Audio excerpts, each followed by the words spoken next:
Intoa ainakin jo. Kovasti ensimmäinen pissalenkki. Vera, Vera, Vera, Vera.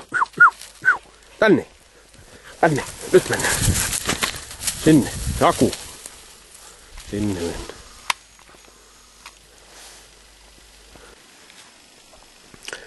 Joo, kello on 19.05 ja löytöhaukkua vähän aikaa kuuluu tuolla, että nyt ilmeisesti Veera on siellä hirvellä.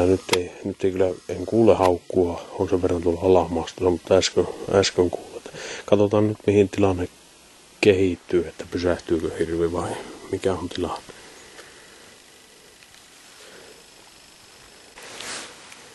No niin, ja sieltä vähän niin kuin haukkua kuuluu, että kilometri 150 on löytömatka ja sähkölinjan varrisella murjoja varressa niin kuin päättelin tuulen alapuolelta ja semmoinen 5-6 minuuttia kesti löytöön ensimmäiseltä hakulenkiltä.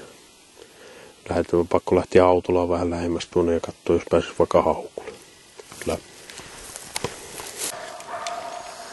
Joo. Tämä hiivintäparatiisi loppuu tähän. Siellä on 10 metrin jängän takana rytelikköä. Matka joku 129 metriä.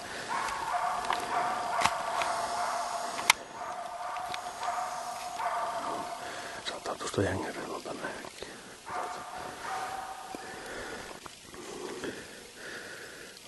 Tuon verran matka. Yhdetään vihreän jäljet tuossa näkyy. Mutta minä kuitenkin pidän vielä, että saattaa vasara olla. Reilu 80 metriä matkaa. Ja jos ampumatilanne hakisi, niin 10 metriä aika. Hyvä. Katsotaan, pakko päästä lähemmään. Paikka, missä se nyt haukkuu, niin on vielä sakiampi.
Nyt otti karkoja.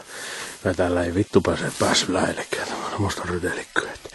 60 metrin pääsin lähimmille. Ja Veeran peräseutu Hingintie yli menee vituilla. No hyvä valoakin.